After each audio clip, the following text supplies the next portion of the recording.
All right, Baruch Hashem, welcome to our special Thursday night double class of 30 letters in 30 days. This is our final Thursday night of the series. Our Siyum, Mirz Hashem, is Oylu Yud Aleph Nisan. That's Tuesday night. What is it, April 8th? And as I've mentioned, we're celebrating we'll call it the soft opening of the SoulWords house, just a half a block from the aisle. It's going to be a live in-person women's shiur, but if you want to watch it from home, we'll be live streaming it as well, right here. Please make sure that you subscribe to my YouTube. Also, I don't know if anyone cares about this, but I'm almost at 100,000 subscribers for my YouTube channel, and I'll get a cool silver plaque, which I would really like as a piece of decor to help decorate the new SoulWords house. So when I get 100,000 subscribers and I get the silver plaque from YouTube, I can put it up on the wall. It'll look cool. Can you please subscribe right now? Please subscribe and turn on notifications, and then you'll know when we go live on Tuesday night. There's a link below in the YouTube description of, there's a link to sign up. Spaces are quite limited. Please RSVP. Please RSVP. Do not. I don't think I would turn anyone away for showing up if they didn't RSVP, but it's going to cause problems. I'm just going to be blunt. It's going to cause problems. There are a limited number of chairs. Please RSVP ahead of time. We're going to give tzedakah with our Kollel Chabad Pushka app, which is great fun. And just to remind you, we do that not just because it's fun, but because we're learning the letters to prepare for Yud Aleph Nisan as a gift of Torah for the Rebbe, and we're giving tzedakah as well, and that's also part of our gift. Our gift is twofold. It's Torah study and action.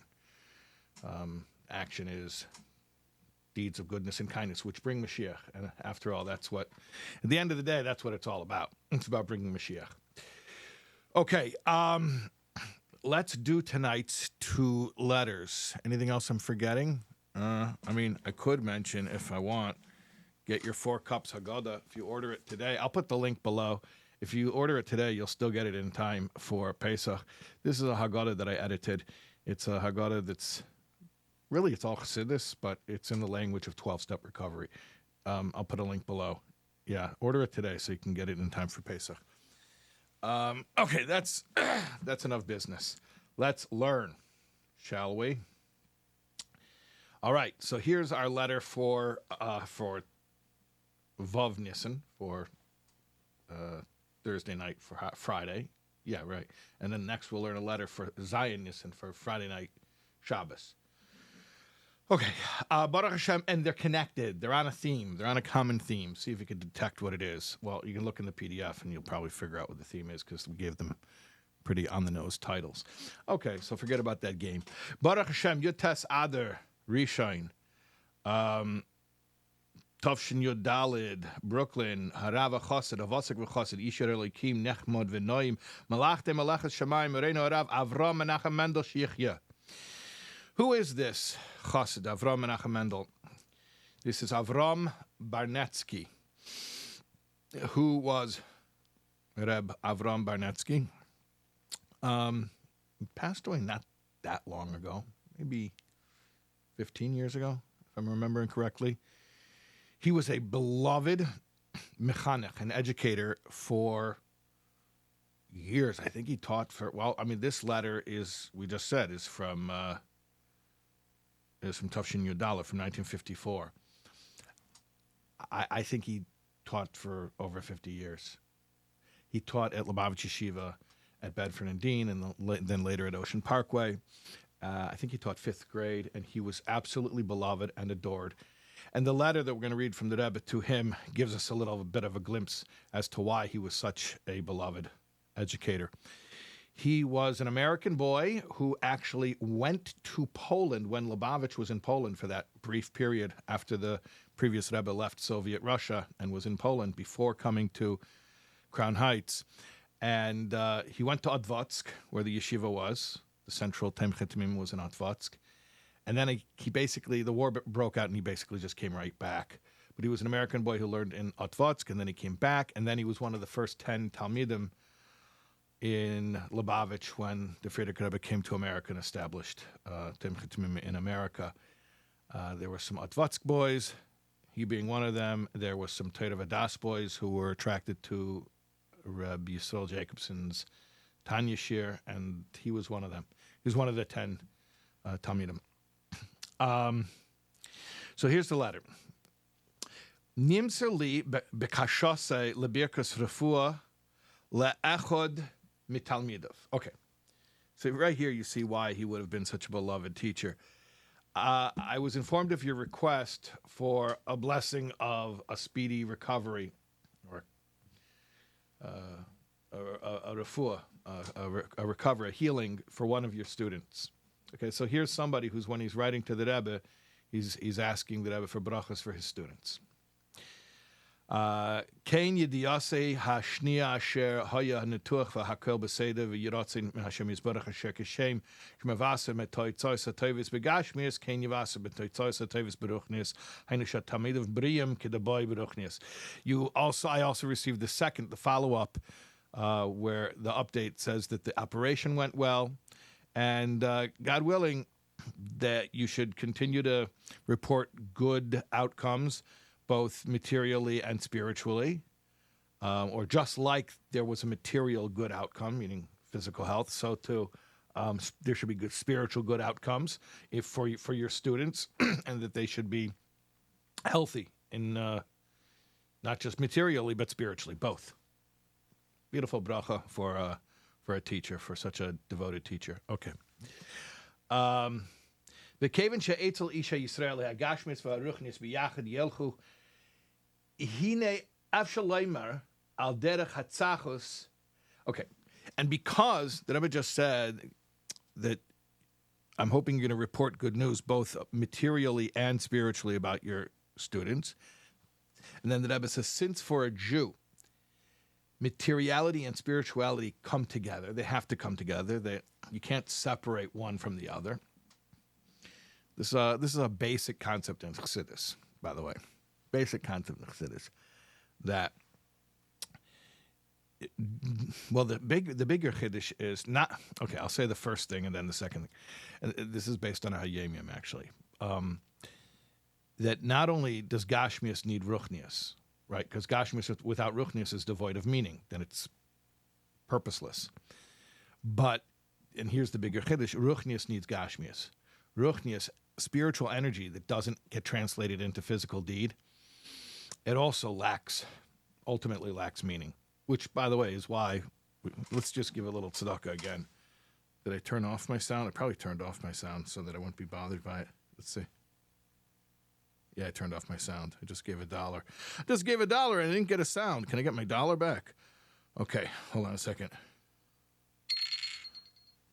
So, yeah, that's the whole reason, by the way, why we give tzedakah, is so that the spirituality of what we're doing should have physical grounding. All right, at any rate, so the Rebbe says, for a Jewish person, the spiritual and the physical have to go together. So it's possible to say, and the Rebbe calls this al derech hatzachos, which means like in a lighthearted way, in a cute way.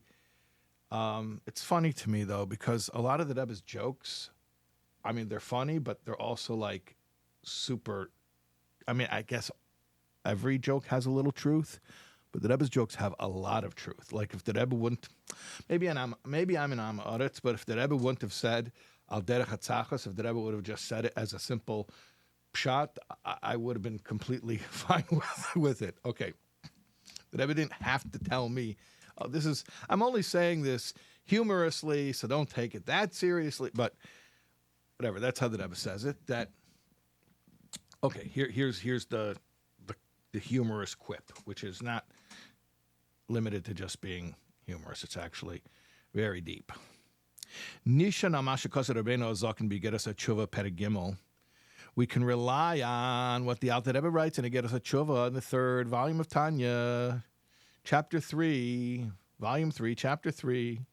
Asher b'dereseinu ela einam b'riyim kamesha hoya b'deres rashenim. We are not as healthy today as they used to be in antiquity, like in the times of the Gemara. Ubemele ribu yatzaimes mazik. And because of that, if we fast the ways that people used to fast, if we try to do that, it will hurt us physically, cause us problems. So the Alter Rebbe says we don't fast as much as they used to fast. And so then what do? I mean, I'm not going to get into it because the Rebbe doesn't get into it here, but the Rebbe says we give tzedakah instead. And since I said that, I don't know. Maybe this is Pavlovian.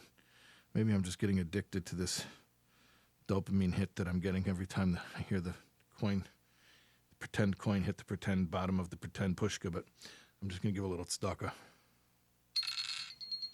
Okay. Anyways, so yeah, the Alter Rebbe says we don't fast, we give tzedakah. I mean, we do fast, but minimally, because we can't handle too much fasting. So we give tzedakah instead. At any rate, so the Rebbe says like this. The Alter Rebbe says that in our generation, we're not strong enough, physically strong enough to fast as much as people used to fast.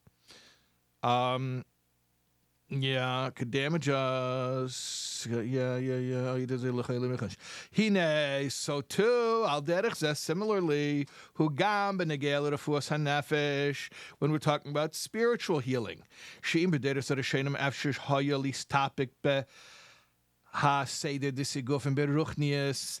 In the old generations, they were able to tolerate harsh treatment, spiritually harsh treatment. What does that mean? Hainu, that is to say, in yone musar, hamashpila mesa adam, mitzarim aisei chulu v'chulu.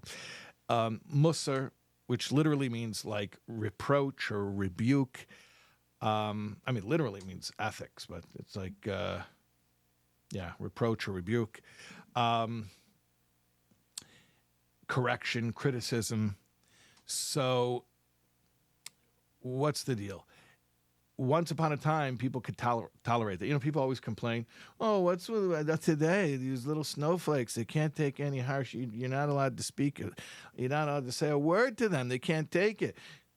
Yeah, that's true. Are you going to complain about it? It's the reality. That's true. I mean, the Rebbe is saying it right here. Like, you can complain about it. You can say it shouldn't be that way. But it is that way. And the Rebbe is saying this in 1954. So in case you're saying, this is from TikTok. They didn't have no TikTok in 1954, okay? The Rebbe is just saying, and by the way, the Alter Rebbe is writing in the 1700s, that late 1700s, early 1800s, that people were much weaker than people used to be. Okay, so the Rebbe says like this, just like we cannot tolerate fasting, because the punishment that it does to our body is just, we can't tolerate it. We're too weak. So too, and it used to be a legitimate form of serving Hashem. Fasting was a legitimate form, and still is to an extent. So the point is, something may have been at one time a useful tool in Avodas Hashem, but it's not anymore because we can't handle it. Okay. So too, once upon a time, harsh critique, rebuke, was helpful. It was a useful tool in Avodas Hashem. But hine b'dereseinu ela yuchol lavei al yedei ze lidei chayli michush beruchnis. Today it can cause spiritual sickness, just like fasting can cause you to become sick, physically sick. So harsh critique can cause somebody spiritual illness, and the Rebbe spells it out. The Rebbe spells it out. Hainu sheyipel beruchay beyeser. The person can become really depressed. He could become despondent. He gives up. Or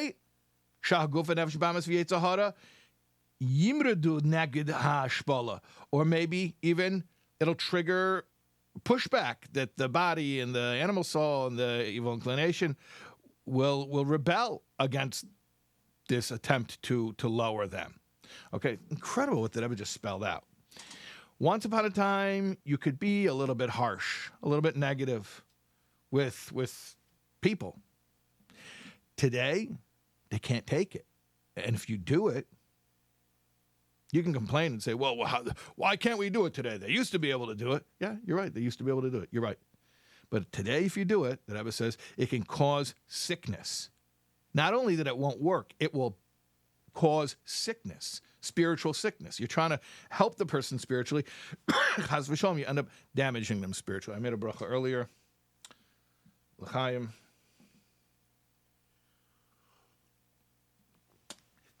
It can cause them either to become depressed, right? Emotionally depressed. It can cause them to be despondent. They give up. Oh, what's the point of Yiddishkeit anyways? I'm so bad at this. Or it can cause them to become rebellious. Oh, you think I'm bad? Okay, I'll show you bad. So this is 1954, and the Rebbe is basically saying that the tough approach is counterproductive. We don't do it. We don't do it. Was it useful at some point in history? Yes. Is it useful now? No. The opposite of useful, it's destructive. And therefore, we must cling to the ways of the Baal Shem Tov that the Baal Shem Tov showed us. The Oz of Tazev Imei, that you must surely help him. Surely help who? Help your donkey. Your enemy's donkey, actually. It's a Torah from the Baal Shem Tov. You see your enemy's donkey crouching beneath its load. You may refrain from helping him. No, you must surely help him. The Baal Shem Tov has explained the donkey is your body. Why? Play on words. Donkey is chamer. Chamer is materiality, the materiality of the body. You think he's your enemy. The body is your enemy. So you want to, oh, he's crouching under his load. Good, let him break. I'll get this guy out of here, this pest. No, you got to help him. You got to be makad of the body. The body is good. We need him. So how do you approach a person? You go like this. You say to him, listen to me. The neshama is a chelik elakami mamash. Kihu v'chachma seyachod, like it explains in Perek Beis of Tanya. Because the neshama is from Chachmi law, and Shem and his Chachma are one. You can go learn Perek Beis of Tanya. You can understand this. But Meila shluch shel adam ho'elyin kameisei ein l'kutei Torah rish parshas vayikra b'zeh. By the way, this week's parsha, parshas vayikra, l'kutei Torah, shluch shel adam kameisei. Adam Elyain.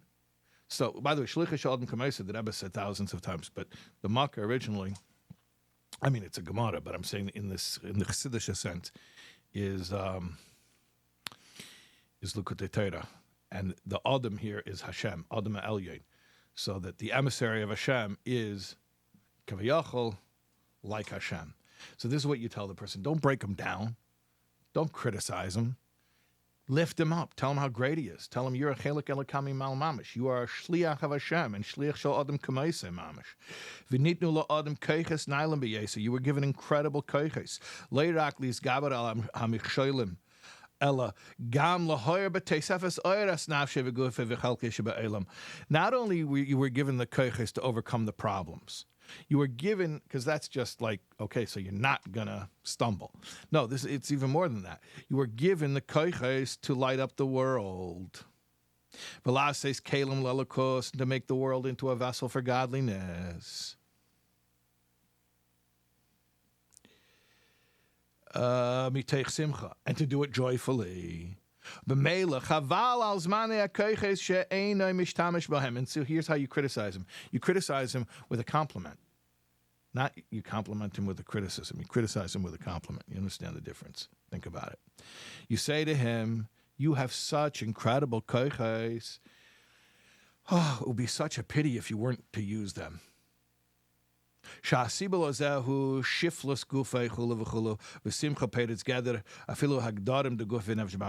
the only reason you're not using them is because of shiftless gufay, because the lowliness of the body is sort of like staring, is opposing it. But you're going to break through that. How? With simcha, because simcha overcomes all limitations, including the limitations of the body and the nefesh habahamis. So basically, what do? Instead of harassing the guy and telling him how bad he is, no, you tell him, you're amazing, you're a nefesh elokis, which is a chelik elikami mal mamish, which you're a shliach of Hashem, which is shliach shel adam k'meisei mamish, and you have such koiches, not just to overcome the problems, but to light up the whole world, and it would be such a pity if you didn't use those koiches, hint, and And the only thing that's stopping you is the body, but you're going to break through the barriers of the body. How? With simcha, you're going to realize how awesome you are, and you're going to rejoice in that, and that Hashem is counting on you and gave you such an important job. Okay, so that's how you approach people. So, and from everything I know about Rabbi Baratski's approach to his students, it sounds like basically he lived this letter in his classroom and out of the classroom. He was also known for following up with students, and I mean, way after they had left his class, like following up with them into like their adult lives. That type of dedicated teacher. Okay, so yeah, we have this incredible approach to chinuch here from the Rebbe. All positivity, nothing but positivity. Yeah. Bebirkas hatzlacha b'chol hanal, and oh no, I'm sorry, I'm skipping a whole paragraph. Umanifla hadiuk. This is Gishmak. Last night I got excited from the little Niglish here. We had all those Gemaras flying from the Moed Katan and the Tmura and the Tainus. So here's also a little Nigla from a diuk that I was making in Shulchan Aruch. Very Gishmak. Uman niflo hadiuk shenifsak la alocha berama Shulchan Aruch erechaim simin tzadik ches sif aleph v'zel shenet. And it's amazing if you look into it. There are more paskins in Orech Chaim 98:1, where it says "V'yachshav koydem atfila mirei masakel yisale." Before you daven, you should think about the greatness of God. And then after it, this is the Rebbe saying in parentheses, this is the diuk, ubeshiflos ha'adam, and the lowliness of man. Okay, you got the diuk? The Ramal just says, before you daven, think about the greatness of God and the lowliness of man. Just that. That's all he says. He just says those two things. But the Rebbe says this juxtaposition is deep. It's deep. It's a known thing that in Torah, even the order that things go in is also instructive. So if you have a list, it's not just what's in the list. It's the arrangement of the list. The order of things in the list itself is also teaching you. Okay. Meaning to say, the first thing, the emphasis, is to think about the greatness of God, and then afterwards to think about the lowliness of man. But it's not just first and then second, like higher priority, lower priority. It's also context. You don't think about the lowliness of man in a vacuum, devoid of any other context. If you do, the truth is, ironically, listen to this, that's actually the most self-indulgent thing. If you think about the lowliness of man, but as a context unto itself, ironically, that's the biggest self-obsession. Look how lowly I am. But also it's harmful, like the Rebbe said. It's just abuse. It's just tearing yourself apart. For what? For what objective? But first you frame it as Reim Masakel. God is great. And by extension, your Nefesh Elokis is great. Shliach Shalom Kamaisei. You're not expressing that entirely? Yeah, because that's shiftless adam. That's because your body's in the way. But if you could get away from that limitation, and I have a way to get away from it or get through it, which is simcha, then you're going to be great. Okay, so that's the diuk in the seder. V'im olav mutu lahamshech seder anal b'talmidov al achas kama v'kama she'etz lo yitzrichim liyes en yonim elu tefeach amanas latviach ve'en lecha davra emid b'fnei aratzin. Afilu k'shnitzrachim l'shanis haragilas shekvar na'isa teva. Whoa. Did you catch that? The Rebbe says, if this is what you have to transmit to your students, this idea that you are awesome, you are great,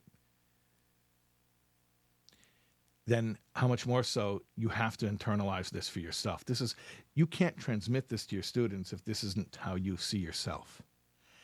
And you're going to do it why? Because nothing stands in the way of will. Like if you want it, you can do it.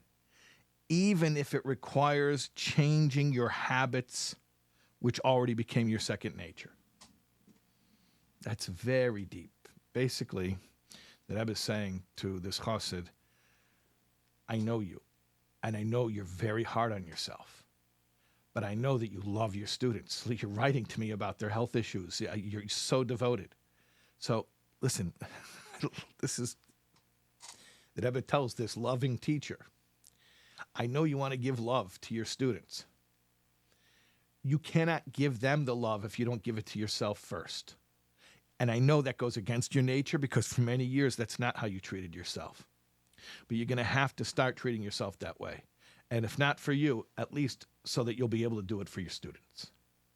And I just want to generalize this and say, because not everybody's a teacher, but many, many more of us are parents.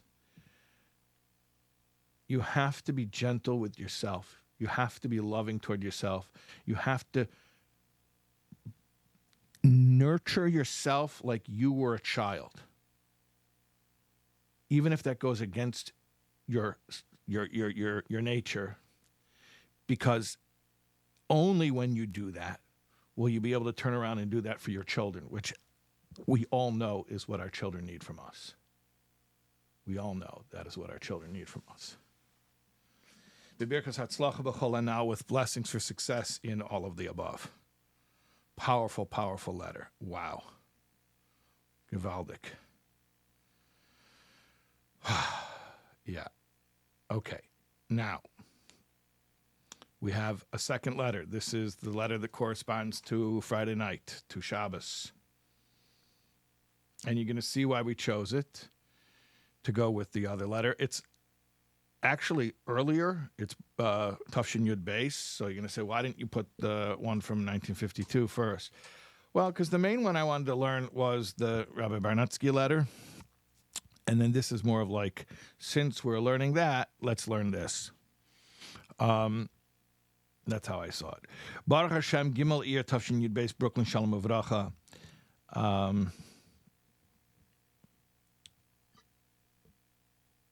B'mayna al Mechtavim Yud Beis Nissen, im Hapan Hamusker Bay. In answer to your letter from Yud Beis Nissen and the Pan, the Pidyon Nefesh, that you sent, Hapan Nikra Alatzian, HaKadosh Shal Kveit Gishmer V'chamei Admor, Zeichet Tzadik V'Kadosh Levracha L'chai Ha'olam Haba Nishmasei, Begin Ze Mereim Zuchusei Yagen Elena Beis Ratzein, Ubetach Yair Rachmim Rabim Al Kolecha V'echad Men Eskarim B'Hapan L'mitztarach Lehem. The Pan will be read, or was read, at the aisle of the Frierdiker Rebbe, and for sure will evoke divine mercy, abundant mercy, Rachmim Rabim, that's the nusach of the Pan, on all of those who are mentioned in the Pan for everything that they need. Okay. Now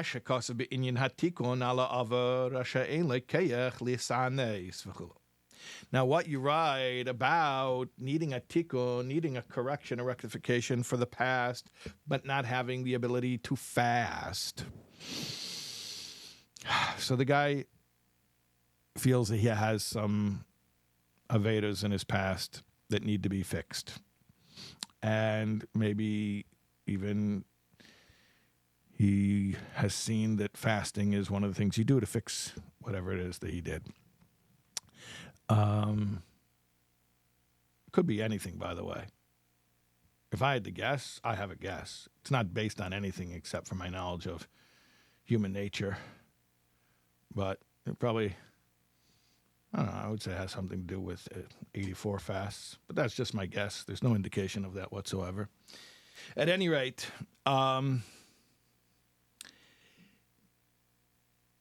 you say you don't have the ability to fast. So that's why we're reading this letter, because the previous letter that Rebbe mentioned, the idea of fasting, that in the old generations, they fasted more because they could handle it. Today, we don't have the ability to handle it, so we don't fast as much. And then the Rebbe took that and applied it to an approach in chinuch. That in the old days, you could be a little bit more, tough gym coach style with the kids. And today, it's counterproductive. So too, okay, the Rebbe made that comparison to fasting. All right, so this is also about fasting. So you said you did some avedas and you need to fix it and you can't fast. It's interesting because I would have told the guy, see, this is why I'm not answering these letters. I would have told him, looking to get us a tshuva. The same you get us a tshuva that Rebbe mentioned in the other letter, by the way. Peter Gimel. And, I would say, well, you don't really fast. You give tzedakah. Hold on. We got to give some tzedakah. This is breaking the bank. Breaking the bank. Okay, hold on. I'm going to get rich off of this. One second. You know why I said I'm going to get rich off of it? Because you can test Hashem. Hashem, I'm testing you. Hashem, I'm testing you. Hashem, I'm testing you. Make me rich. Okay. Richer than I already am. Baruch Hashem. All right. At any rate, so the Rebbe says to him, you should look in the Sefer Teilis Marash. It's a biography about the Rebbe Marash, the fourth Rebbe of Chabad. Amud Ein Beis, page 72. Piskim Kvigus Admo Marash. So there's a saying of the Rebbe Marash there. And the story is basically, there's not that much context for it. A chassid, I don't know, somebody came to the Rebbe Marash, I think it was in Yechidus, and he complained about his spiritual state. And the Rebbe Marash told him, you need to fast. You need to fast. Or you need tinus. I think he used the Lashon Kodesh term. You need to tinus. So the guy's like, okay, well, how much tinus? How many? And so the Rebbe Marash says, no, you don't know what I mean by tinus. You don't know. Okay, so I'm going to read it to you. Okay. Fasting, no, I guess he did say fasting. You need to fast. Fasting in Yiddish is fasting. Fasting heißt nicht essen von Netzachama bis zu der Shgia. By fasting, he says, you got to fast. And by fasting does not mean not eating from dawn until sunset. I thought we fasted until Tzeiser Kechavim, but okay, whatever. Das heißt darin. No, that's starving. That's called dieting. Tinus is Aveda. But I guess he does say fasting and he says tinus. Real fasting, by fasting, I don't mean not eating. Not eating is starving. When I say fasting, I mean Aveda, which means, let me spell it out, Tracht alle Tag 15 Minuten adeite den Avshe wegen sich. 15 minutes a day you should think about yourself. Visiyam kwikers amar nishmas eden asha ayideze nishtana achosted loirak bekeiches hanefesh ele beshinui mamahus lamahus. Not only did this chassid, he followed through on the advice, and not only did he change in his soul powers, meaning what's revealed about him, but like he became a different person. Visiyam kwikers mer v'chamiyadmor shemesipur zeh yesh l'kol echad ve'echad lehetzi. As jeder darf trachten 15 Minuten alle Tag wegen sich. And the Frierdiker Rebbe says, what do you have to take from that story? It's not just a story. The Frierdiker Rebbe either made it into a Hirol Rabbim or revealed that it was a Hirol Rabbim. Every single one of us has to think 15 minutes a day about himself. Yes, that's right. You have to think about yourself 15 minutes a day. And that's called fasting. Why is it called fasting? I thought fasting was when you don't eat. No, that's not eating. That's starving. Fasting is thinking about yourself. By the way, I'm not saying to do that on Yom Kippur or something like, I'm thinking about myself. I'm fast. Follow halacha, please. But what it's saying is the avodah that people would in the past achieve through not eating, meaning some type of self-refinement, right? That was the goal, self-refinement. We don't achieve that through not eating today. In fact, not only we don't achieve it, it could actually cause damage physically and spiritually because we can't handle it. But if you want to achieve the same self-refinement that they once upon a time used to achieve through not eating, okay, so we achieve it through thinking about ourselves for 15 minutes a day.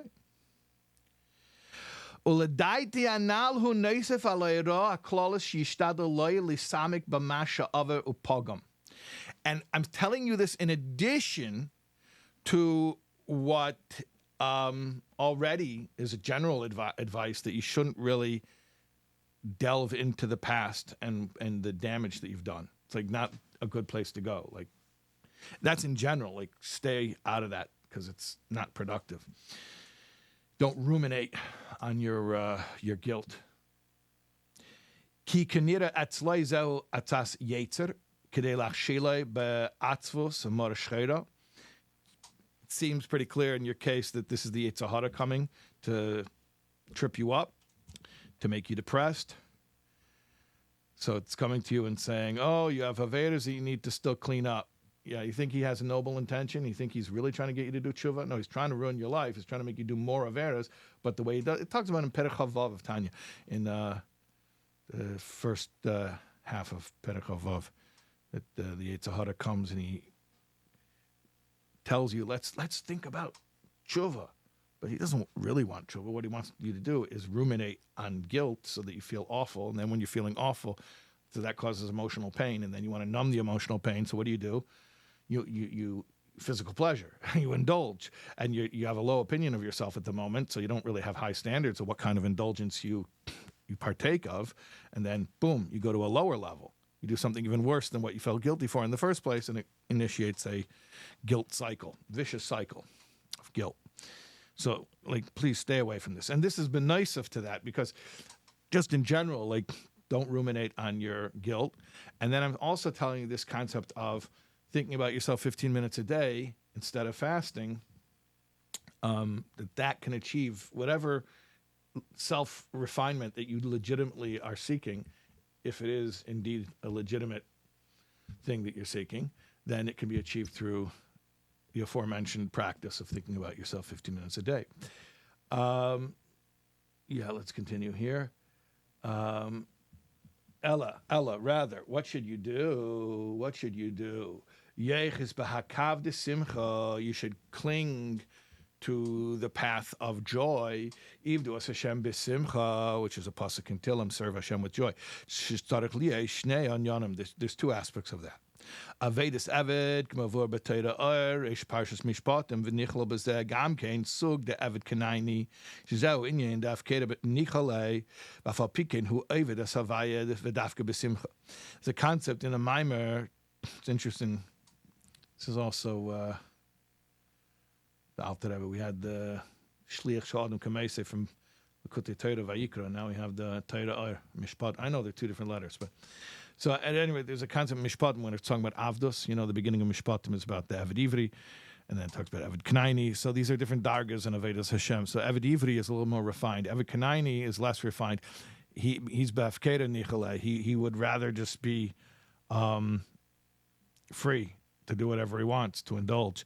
And nevertheless, even that lower level, in fact, especially that lower level, because it requires more bittul on his part, because he's really having to overcome himself in order to serve Hashem. So that level of Eved Kenayni, that lower level, where you have to really subjugate your temperament and your nature, that can be done with joy.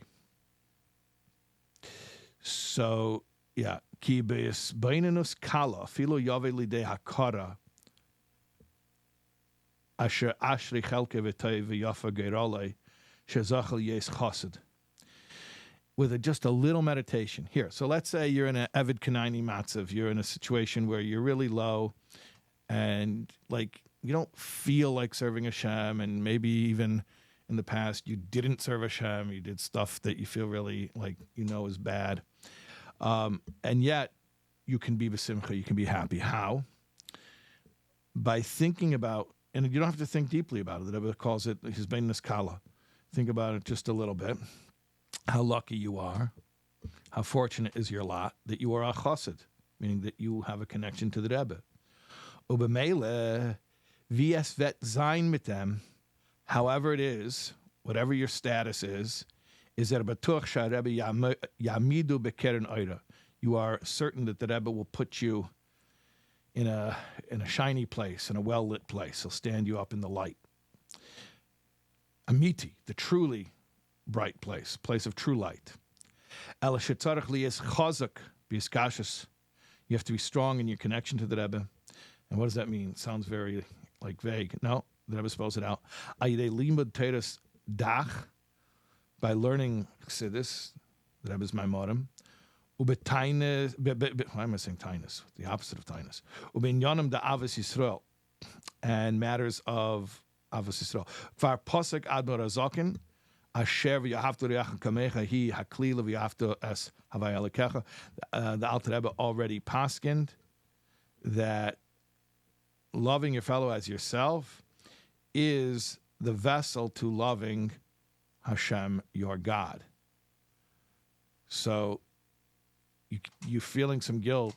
You want to fix it through fasting, but you're not able to fast. Good. So don't fast. Or rather, really fast, which has nothing to do with not eating. Real fasting is think about yourself 15 minutes a day.